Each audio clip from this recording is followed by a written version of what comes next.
Bridget from Cowgirl Blues, and today we are going to look at how to knit baby booties. You are going to need some yarn. I used Merino Twist in the colour Camps Bear. It's a sport weight yarn. You'll also need a pair of knitting needles. I'm using double pointeds just for demonstration purposes, but you can use circulars or straight needles. And you'll also need a pair of scissors and a darning needle. I'm going to use the thumb cast on, so you can make a slip stitch and we'll go from there. Bring your thumb from the back to the front to wrap the yarn clockwise.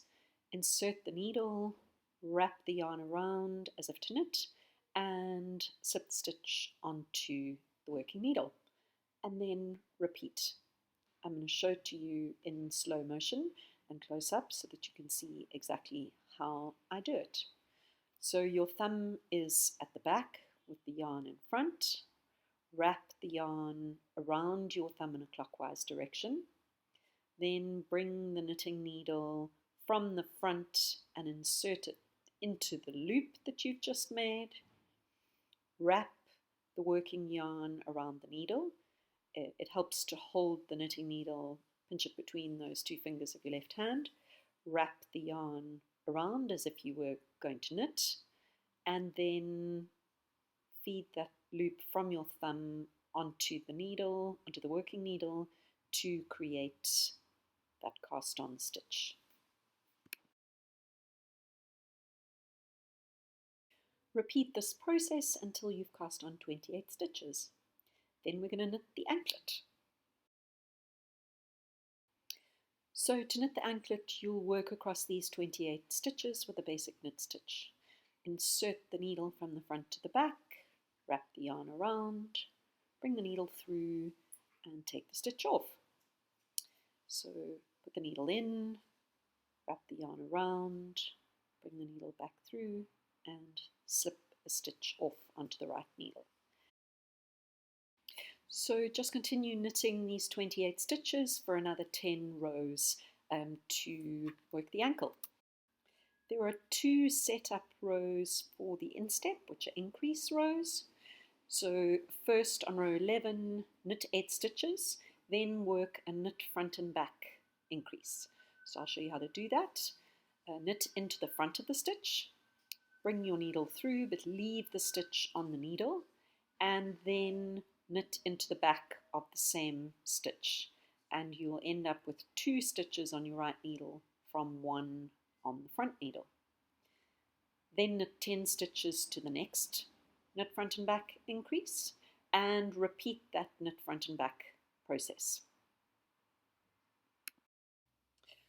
So work another knit front and back increase and then continue knitting the remaining stitches to the end of row 11.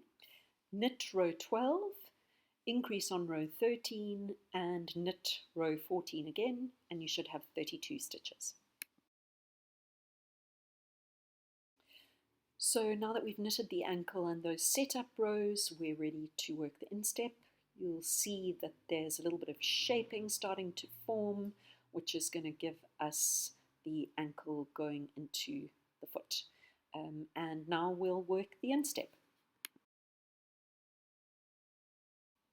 So to work the instep on the next row, knit 22 stitches and leave the remaining 10 stitches on the left needle. Only the middle 12 stitches are going to be knitted for the next section to form the instep. So once you get to stitch number 22, leave those next 10 stitches and turn your work to knit back along this same row that you have just knitted. You should have 10 stitches left on your needles. You can check those and then turn and only knit the next 12 stitches. These are the central stitches that we'll keep knitting for the rest of the instep. So you'll have 10 stitches left on either side. 12 plus 10 plus 10 gives you the 32 stitches that you started with.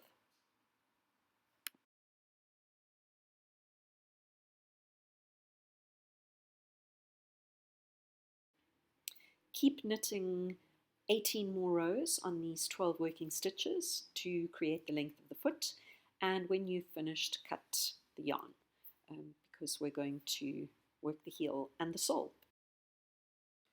We're going to join the ankle to the instep by picking up stitches down the side of the instep, one stitch for every 2 rows or every garter bump. You can count down from the working needle to see where you're going to place the stitches and make sure that you can fit all 9 in, and then work your way up, inserting the working needle into a loop at the edge of the instep, and join your yarn in and knit around that needle to create a stitch, picking up those 9 stitches as you work your way up the side of the instep back to the working needle. It's not too serious where you place the stitches. You should find a little bit of a rhythm that you can see which loop you're going into each time, and that will get you up to the working needle at the top. Now you're going to knit across the 12 stitches of the instep so that you can pick up the stitches down the other side. And the stitches on the other side are picked up in pretty much the same way. It might have been a little easier for me if I had used a 3rd double pointed needle, but I didn't have one to hand. But you'll see that you're just going to pick up the stitches. You can insert the left or the right needle to pick up the loop, whichever is more convenient for you. It does get a little tight if you're doing it with the right needle, so I find it easier to put the left needle in to pick up the loop and then insert the right needle as if I were knitting a stitch, and just continue working your way down, picking up a stitch for every 2 rows of the instep until you have picked up all 9 stitches down the side. To finish the row, knit the last 10 stitches, which are the ones you held while you work the instep, and that will get all of your stitches onto the same knitting needle, and you should have 50 stitches. Now you can really see that there is some shaping starting to happen here, and to work the rest of the foot you need to knit 14 rows across all of the stitches, and this will form the sole. Once you finish those 14 rows, you've got 3 rows left to shape the toe, and these include some decreases. So the first row of decreases, knit 2 together, knit 18, knit 2 together again, knit 6, and continue working to the end of the first row, working all of these decreases to create a little bit of toe shaping. Decrease rows 2 and 3 are very similar, and just follow the pattern to get the stitches correct and the decreases in the right place. So that is the end of the knitting, and the final step is to cast off all of your stitches. And it's a fairly basic cast off. Knit 2 stitches and pass the first stitch over the second one to cast off 1.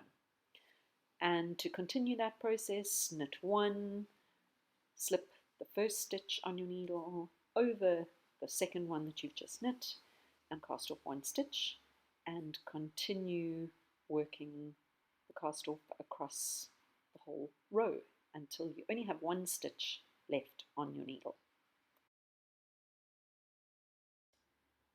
That is your first booty knit.